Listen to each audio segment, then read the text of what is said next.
3 Republicans didn't even vote on the bill to allow it to advance, but they made it clear they're in opposition to the bill. You have people on the more centrist Republicans who have been clear that they don't want this level of Medicaid cuts. They don't want this level of cuts to the clean energy tax credit program. So Speaker Johnson has opposition from both ends. And oh, by the way, you said he would not have Democratic support. Why would we support it? They haven't reached out at all and asked for our input. We would certainly be willing to work in a bipartisan way if they would reach out in a more sincere way. But because they want to make this a Republican-only bill, they keep moving it further and further to the extreme right, way out of the mainstream. This bill is already very unpopular with the American people, and the direction they're going, it's going to be a political death knell for them in the next election if they move forward with the bill as currently proposed.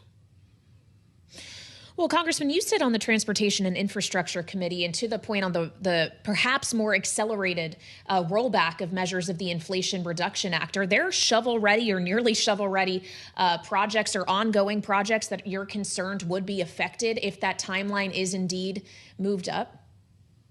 Well, first off, the tax credit program, the clean energy tax credit program, making America a leader in clean energy was great public policy. Why would they want to roll it back? It's creating thousands and thousands of great jobs in Arizona and around the country. It's the reason why so many Republicans have written to the Speaker saying instead of rolling back the tax credit program, keep the tax credit program in place. That's one of the elements of the Inflation Reduction Act that they very much like. So my question is, the majority of Congress, if you bring Democrats and Republicans together, want to maintain the tax credits in the Inflation Reduction Act because it is creating so many great jobs in America. And what the Republican majority wants to do is move us backwards on this most important issue.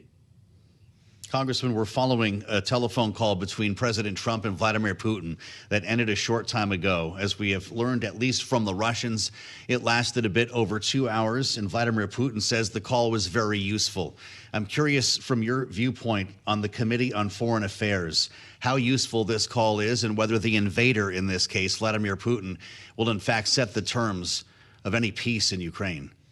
Yeah, well, if Vladimir Putin says it was useful, it makes me very nervous. Vladimir Putin is not a good actor. President Trump is learning that international diplomacy is really, really challenging. The United States has stood firmly on the side of the Ukrainian people and in support of Zelensky. President Trump, early on in his term, flipped on that and went more on the side of Putin, thinking that he could get Putin to make major concessions. That has obviously not worked out. I think the president is growing frustrated with Putin, as we all have grown frustrated with Putin, because he wants to be a dictator and he's a threat to Europe. He's a threat to the world, and we have to move forward knowing that fact about Vladimir Putin.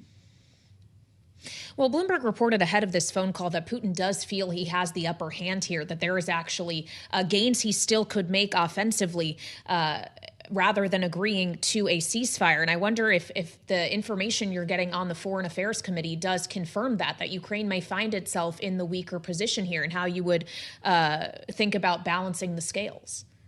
Well, I obviously can't talk about any classified information that I've received as a member of the Foreign Affairs Committee. All I'll say on this is that, of course, Putin feels like he's got the momentum. He got the president of the United States to switch sides in this terrible war, this terrible conflict, this illegal invasion of Ukraine that puts Europe at risk. So, of course, he's feeling emboldened right now. That's why it was such a disastrous decision of the president to flip sides in the middle of the conflict. It is critically important that as we negotiate a peace to this illegal invasion, as we negotiate any peace, it is not done in a way that emboldens Putin, thinking that he can march on in the future and try to invade other European countries. And I'm afraid that's the message that we are sending to him right now.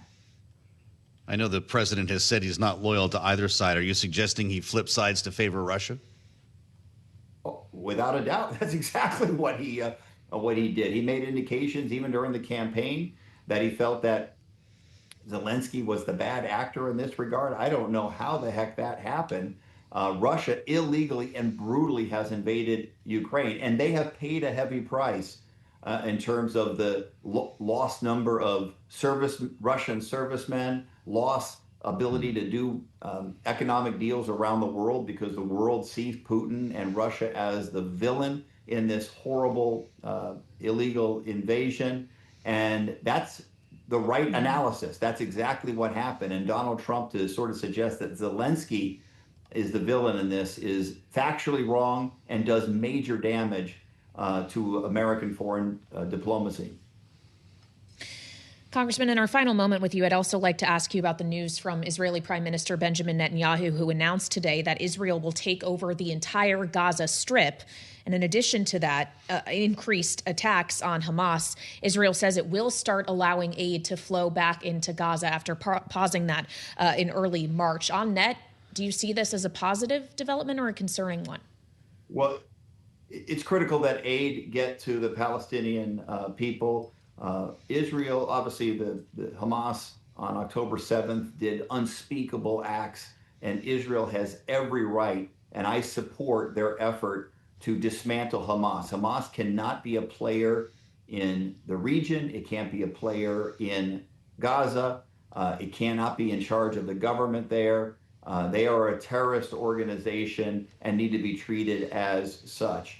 In terms of the long-term solution, we got to make sure that Palestinians are not displaced in Gaza. We have to make sure that innocent Palestinians, because many of them are not involved in Hamas, have access to humanitarian aid